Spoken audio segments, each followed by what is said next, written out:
Hello to you all. I'm David Gerard and this is Pivot to AI.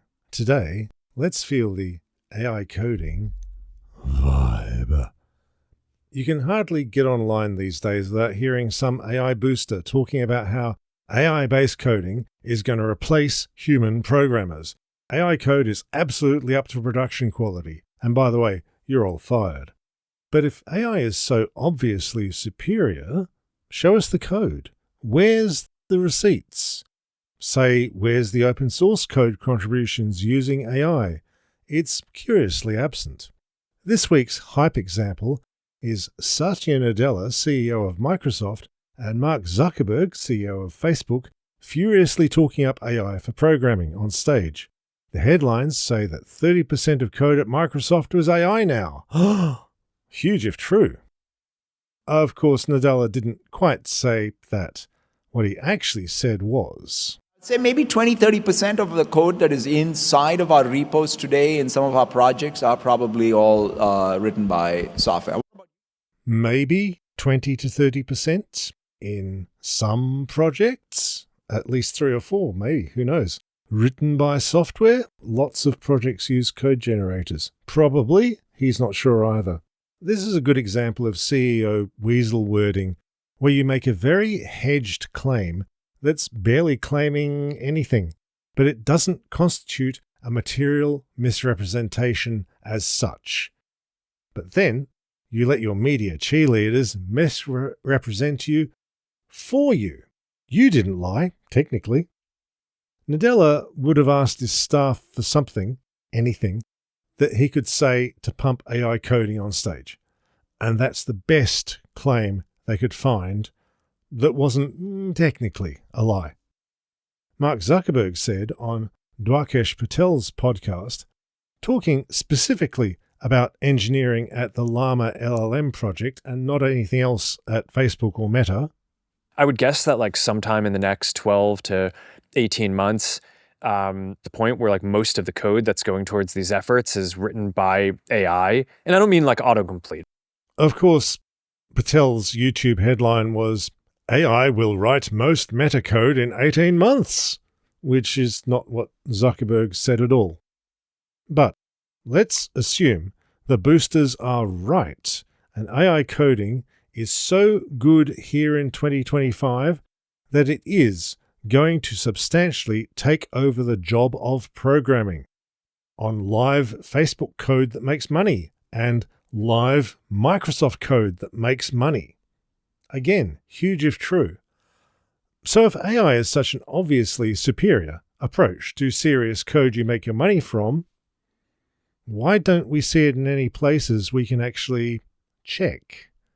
Where are the receipts? Open source code is developed out in the open. You can see all the code, you can see every individual change. You can read the project discussions. Some of the best minds in coding work in open source. They know their stuff. If AI coding really is just technically better, they would be using it and recommending it. We should see AI coding all through open source. It's the one place we don't have to take some AI bro's word for it. But we're not. Ben Evans, who's currently at Red Hat, is a Java programmer. He's written several popular books on Java. Ben asked the obvious question, where are the code contributions to open source? Share some AI-derived pull requests that deal with non-obvious corner cases or non-trivial bugs from mature free and open source software projects. I'll also accept high-quality documentation that isn't just the sort of wasted space and slop that I always tell juniors not to write. No talk, no rhetoric.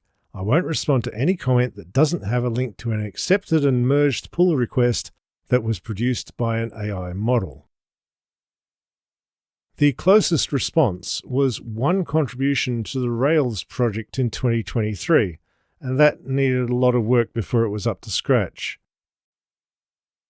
It wasn't a response to Ben, but there was also one experiment with AI coding in the Servo web browser project. That pull request went through 113 revisions before it was acceptable. It started with sloppy errors like a check condition being the wrong way around, the sort of thing a bot would generate. The general comments that Ben received were that experienced developers can use AI for coding with quite good results because they know what they're doing. But if it's an inexperienced developer, you're going to get bad results. And we knew this already. Some replies to Ben's question, show me the pull requests, complained that this question sets too high a bar. Non-obvious corner cases or non-trivial bugs from mature projects.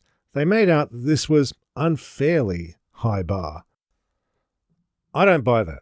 If all these big companies are shouting from the rooftops that AI is up to production code the money can rely on, then zero open source contributions of substance is a glaring absence.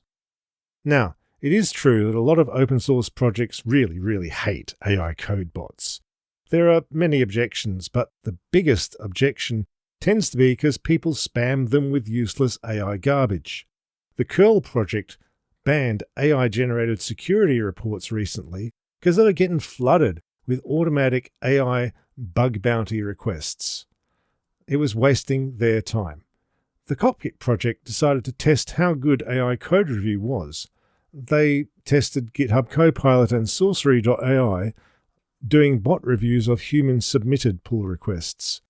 Can it do that job? It turns out not. TLDR, a lot of noise, a lot of bad advice, and not enough signal, so we switched it off again. About half of the AI reviews were noise, a quarter bike shedding. The bots gave a lot of nitpick suggestions, or suggestions that were unfounded or even damaging to the code. They just were not helpful. More broadly, the very hardest problem in open source is not code, it's people. The fundamental problem of how to coordinate with others. One user of the LLVM compiler complained that his AI-generated pull requests were not being taken seriously by a compiler project where correct computer science and knowing precisely what the heck you're doing is profoundly important. The user considered it was the unpaid volunteer coder's job to indulge him. He even filed a code of conduct complaint against them with the project. This was not upheld, so he proclaimed the project corrupt. This is an actual comment that this user left on another project. As a non-programmer, I have zero understanding of the code and the analysis, and fully rely on AI, and even reviewed that AI analysis with a different AI to get the best possible solution, which was not good enough in this case. You can see why people just don't want to deal with this. But maybe we'll get a flood of obviously excellent AI-generated code next year. Thanks for tuning in to Pivot to AI, coming to you daily. Please, if you can, tell one other person about this episode, like and subscribe on YouTube, review it on the podcast apps, and I have a Patreon where you can send money to support my work. It's listed in the show notes. So thank you all, and I'll see you tomorrow. Bye for now.